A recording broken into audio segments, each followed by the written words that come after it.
look at what the question here is asking us. So it says that we have this car that can be rented from Company A for $750 a week. There's no extra charge for mileage. Now, Company B is charging $70 per week, but on top of that, they're charging 25 cents per mile driven. And so we're trying to figure out how many miles should be driven a week to make the rental cost for Company A better deal than Company B.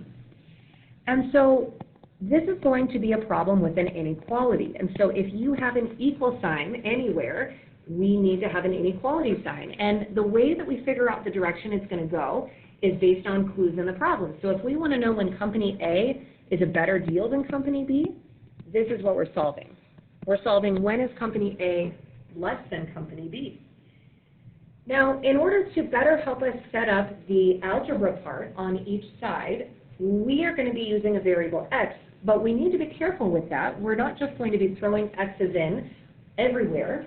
We're going to think about what x means, what x is going to represent for this problem. And so off to the side here, I'm going to define, I'm going to say a definition for what I want x to represent. And the way that we determine what x should be is we're going to look for the how many question. Look where it says the phrase how many in the problem, and whatever comes immediately after that, in this case it's the word miles, that's what our variable needs to represent. So we're wanting to know how many miles need to be driven. Well, that's what we're trying to figure out. We're trying to figure out the value of our variable, so let's have our variable represent the number of miles. Now, when we go to set up the pieces on either side, Company A is $260 a week. It's not dependent upon the number of miles, so we're not going to put an X here. Notice that we're still using an inequality symbol. That has not changed. Now for Company B, it's $70 a week plus 25 cents per mile. And we're going to use the hint here. It says the hint is that 25 cents is 0.25. So we're going to do 0.25 multiplied by the number of miles. That's added on to that weekly cost of 70. Okay, now we're just going to continue the steps, solving our inequality. We're going to keep our inequality symbol in there. So when we do 260 minus 70, that should get 190. And here we're dividing both sides by 0.25. Notice we're not dividing by a negative, so we don't need to change the direction of the symbol. This is what our answer would look like. Now, it's a little interesting because the x is on the other side. It's on the right-hand side. And so to read this properly, it's kind of like we read it backwards. So we're going to start where the x is and say, okay, remember x is the number of miles. So the number of miles we have to drive is going to be something greater than 760 miles. That statement right there, I'm going to rewrite an equivalent statement off to the side. It is the same thing as this. And so putting it back into words, we can just say here that we have to drive more than 760 miles for Company A to be a better deal than Company B. So we want to have all of the steps set up like this using an inequality symbol rather than an equal sign. Also, we're solving the inequality. We're not using guess and check, although you can use guess and check techniques to probably get to the same answer. That's not what we're testing on. So we're testing to see, can you turn the words into algebra? Can you use algebra to solve and find the answer? All right, so let's look at the other word problem. So now we're looking at a field. The field is a rectangular shape. Always draw a picture. That's super helpful. It says that the perimeter is 1240. Now the length is 200 feet more than the width. We're going to find the width and the length of the rectangular field. And again, rather than doing this using guess and check, we are seeing if we can set up and solve an equation. So we need to know the perimeter formula, and I'm going to actually write that off to the side here. We know that perimeter is 2 times the length plus 2 times the width, because it's really just adding up the 4 sides of our rectangle. And so because the length is based on the width, we can have W represent width. In this case here, the length is 200 feet more than the width. So I'm going to say here that it's like W plus 200. Now we can put all of the pieces together and set this up into an equation. So it tells us here that our perimeter was 1240. And then right now I'm going to do 2 times the length. Now notice that the length has a plus sign. It's an expression. It has more than one term. And so we need to have these parentheses to keep both parts inside. All of the pieces are being multiplied by 2, not just the first part. So that is what it looks like when we do 2 times the length. And then at the end of that, we're still doing 2 times the width. We don't have to write anything special or fancy for that because the width is just W, and so we're still using W. All right, now that our equation is set up, then we're going to distribute. So we can go ahead and distribute in the 2, and that's going to turn it into 2W plus 400. We still have another 2W at the end. All right, so then we're just going to combine like terms here. So the 2W plus 2W is going to turn into a 4W. Now we are at the point where we can actually solve our equation. So we can go ahead and subtract 400 from both sides. And then here we can divide both sides by 4. And so we end up getting that W should be 210 feet. That is our width. And then we know that our length is the width plus 200 feet. So if the width is 210, then our length should be 410. All right, now this one is a little bit different from the inequality that we talked about in the warm-up at the start of class today, because it is not just any inequality, it is an absolute value inequality. And so things work a little bit different when we put those symbols in there. Now, before we do anything about splitting this up into 2 pieces to try to solve, we need to always get the absolute value part by itself. And this is true for equations as well. And so the only reason that we're doing this very first step is because that plus 2 is on the outside of the absolute value. It's not on the inside. If it was on the inside, I would not do this for the first step. All right, but let's go ahead and subtract that 2. Okay, so that's just turning it into a 9. All right, now we need to remember what absolute value is telling us. It's telling us the distance that something is away from 0 on the number line. So this means the distance that 3x minus 3, the distance that that whole quantity is away from 0 is less than 9 spaces away. Well, there's 2 possibilities for where that could be. If it's less than 9 spaces away from 0, one possibility is that 3x minus 3 is just less than 9, so it would be like to the left of 9. The other possibility, though, on the other side of 0, is that it could be greater than negative 9. This little extra picture at the top shows why we're splitting it up in the next step of the problem. So if we want to be within 9 spaces away from 0, these are the 2 statements that are going to match with that picture up there. So either less than 9 or greater than negative 9. The only reason we're splitting it up is because this is involving absolute value. Now, again, remember that trick we talked about, that one of your versions, everything's exactly the same as the original problem. But the other version, everything is opposite. We're changing the direction of the symbol. We're also changing the sign of the 9. It's not a positive 9 anymore. Now it's a negative 9. Okay, so now that we have these 2 pieces, we're going to continue solving each one separately. So this one turns into 3x less than 12. So divide by 3. We get that x has to be something less than 4. And over here on this side, we get 3x is greater than negative 6. Divide both sides by 3. And we're getting that x at the same time has to be greater than negative 2. Now when we put this here on our number line, Negative 2 is furthest to the left, so I'm going to start there.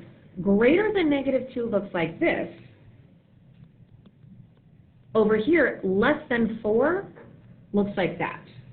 And so when they touch, when they connect, that's an intersection where they overlap, and that means that we use the word and. So that means that it's going to make the first inequality true and the second one true at the same time. Something could be greater than negative 2 and also less than 4 at the same time. Another fun fact here is that when you have a less than sign with your absolute value inequalities, less than always is going to be an and answer. Even though I drew this picture here at the very start, that was just help to explain like why we're splitting it up. That's not actually our final answer. Our final answer is right here on that graph, and then using symbols it looks over here like this. All right, so now we have an absolute value inequality. This is a greater than problem, and so this one is saying that the distance that this is away from 0 has to be greater than 5 spaces away. Well, if we think about what that would be, one possibility to be more than 5 spaces away is to simply be greater than 5. So if we were to split this up into the two things, one of them over here would look like this. Notice that when we split it up, we don't need the absolute value sign anymore. So it's just like it could be greater than positive 5. But there's another way that you could be more than 5 spaces away from 0. That would look like this. It would have to be something less than negative 5. That's also going to be more than 5 spaces away. So this one over here is going to be x plus 3 less than negative 5. All right, so looking at the two ways that we split it up, this one over here in yellow was the same. Everything was the same. The one over here in blue, this one was opposite. So we changed the direction of the symbol. We changed the sign in front of the 5. Okay, so let's go ahead and see what we get here when we solve each one separately. On this side, we get that x has to be something greater than 2. On the other side, x has to be something less than negative 8. Now, greater than 2, I'm not perfectly counting out my spaces here, but that would be something like this. So here would be 0. Negative 8 is going to be somewhere over here on the left. Less than negative 8 means that it's shading to the left. So could you have a number that's greater than 2 and less than negative 8 at the same time? No, It's or. Thanks, Josh. Perfect. It's no overlap. It can't be and so we use the or in between it. And a fun fact is that when you've got the greater than for the inequalities, it's always going to be or.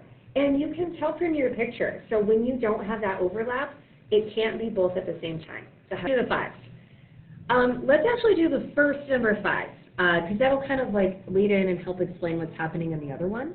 So notice that now we have an equation. We don't have an inequality symbol. And oftentimes, like I think the equations are a little bit easier. We don't have to worry about the number line. We're just thinking about, in this first case, the distance that this x minus 7 is away from 0 is exactly equal to 18 spaces away from 0. A little picture of what that would look like, there's only two possible things. It could equal positive 18. Or, on the other side, it could equal negative 18. So we're still going to split this up because it's absolute value. Absolute value always involves splitting. But these are what the two possibilities look like. So it's either equal to positive 18 or it's equal to negative 18. We're going to solve each one separately, and we're going to get two different answers. Now, some of you got one answer that was good, but you might have gotten a circle from me because you forgot the second one. So it's always going to have two. This is how we're going to split it up. So first possibility here, so just adding 7 to both sides, x could be 25. But for the other one, x could also be negative 11. So we have to have both. Now let's look at the other equation over here. This one has some extra stuff outside of the absolute value. And equations or inequalities, we always need to get the absolute value part by itself before we can solve it. So we're going to subtract 20 from both sides. But look at this. 7 minus 20 is negative 13.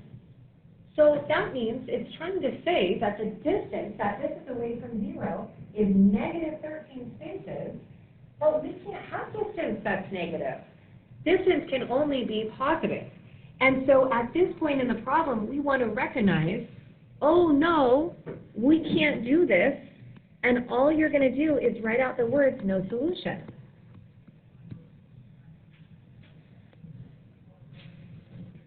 The absolute value of anything can never equal a negative number.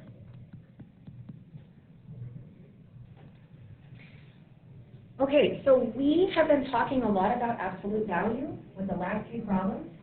We're shifting gears now, and on the front side, we don't have anything with absolute value. So what that means is we're not thinking about the distance away from 0. We don't have to worry about splitting up into two things because we're not doing absolute value. So these ones I think are actually even easier. We don't have to worry about the absolute value rules. But what we do have on this one is a compound inequality. And this just means that we have two different inequalities. We're just going to solve each one separately and then graph the answers together on the number line. So on the first one here, let's just go ahead and divide both sides by 5. Now, if we were dividing both sides by negative 5, then we're going to change the direction of the symbol because we divided by a negative. But that doesn't happen here. We just divided by a positive 5. But that is something that you might see on the test. So remember what you do if you divide by a negative. The other part of our answer here, this one is also pretty simple. We're just going to divide both sides by 7. And so we get x has to be greater than or equal to negative 6. And at the same time, x has to be something that's less than 2. All right, so let's do our graph. Greater than or equal to negative 6 is shading to the right. And negative 5, negative 4, negative 3, 0. All right, so this is where 2 would be. Less than 2 is going to be shading on the left. And so notice how the shading is going to overlap. It's going to connect, which makes sense because this is using the word and. Notice when I used an open circle, when I did a closed circle. But other than that, this is our answer. This is all we need to do. All right, let's take a look back now at number 3. So again, we're just solving an inequality. This one, we are going to do the number line. This is the one where it wants us to also do interval notation. So we'll do that at the very end. Again, there's no absolute value sign here, so we don't have to split it into two parts. We're just solving it normal. We do need to deal with the parentheses. So we want to be really careful when we distribute. So that 5 out in front, that's going to multiply by both pieces on the inside. So we're going to turn it into 5m minus 25. Now we still have a plus 2 there. Let's go ahead and combine like terms here. So minus 25 plus 2 is negative 23.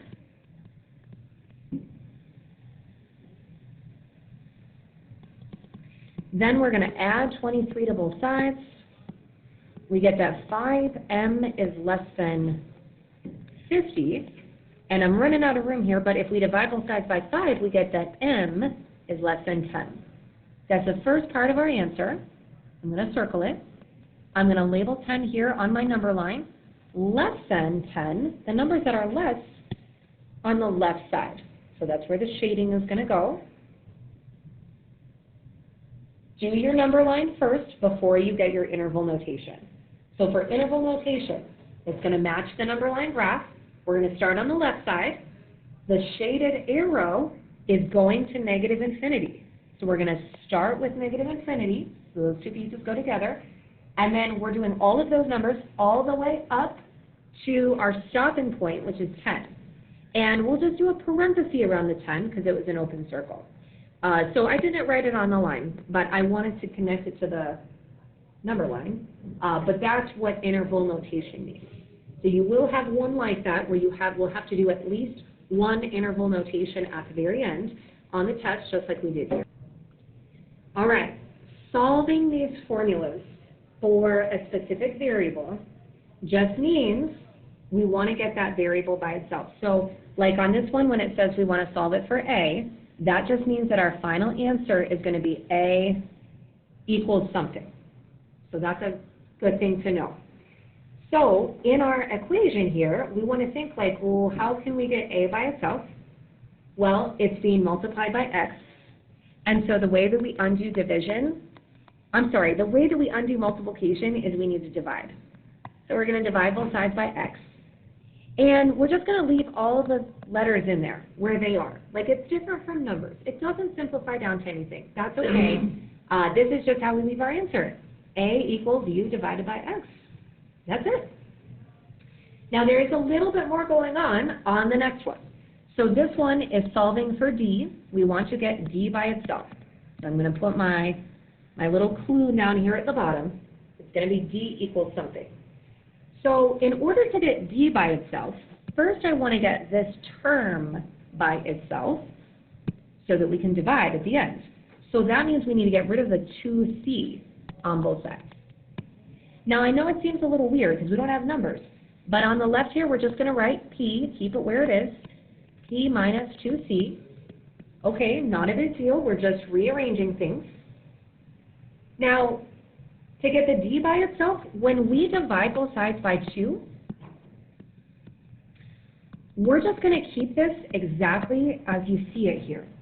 I wrote this note on some of your quizzes. Some of you noticed that there was a 2 here on the top and there was a 2 here on the bottom. We're going to talk more throughout the year about canceling in these kinds of situations and when you're allowed to cancel. But we're not actually allowed to cancel in this case because of the subtraction sign and the P. So it's not just this on the numerator, this is also attached to it. And so we're going to resist that want to cross out the 2's and actually just leave this exactly as it is. So nothing else can be like canceled or simplified. That's going to be our final answer there, second one. All right, so we're going to look at this one right here, the one that has the 25 in front. Now this one was a little bit tricky in the distributing part where we're trying to get rid of the parentheses. And so what's happening here is that 25 out in the very front, that is not being multiplied by what's in the parentheses. And so we can actually ignore that for just a moment. In fact, on my paper when I did this, I covered up that 25 with my finger, so I'm not thinking about it at all when I'm trying to get rid of the parentheses. Instead, what we are distributing, the only thing that we are distributing is a -1. So a negative sign is really a -1. And so when that multiplies to the inside of the parenthesis part, it ends up being -x or -x, and then it's -9. So that's what this part turns into. And then notice that I put the 25 back. I wonder if I can get rid of that box. I don't know if I can get rid of that box. Maybe. No. All right, but remember that was a 25 there. So I'm just going to bring it down and start to think about it in the next step.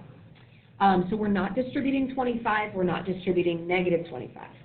Now, when it comes time to combining our like terms here, 25 minus 9 is 16. So we can continue like this. And then we can start to do work on both sides. You have a lot of options for what to do here. As far as getting your x's together, you could add x to both sides, or you could subtract 7x from both sides. As far as getting the numbers together, you could subtract 16 from both sides, or you could add 8 to both sides.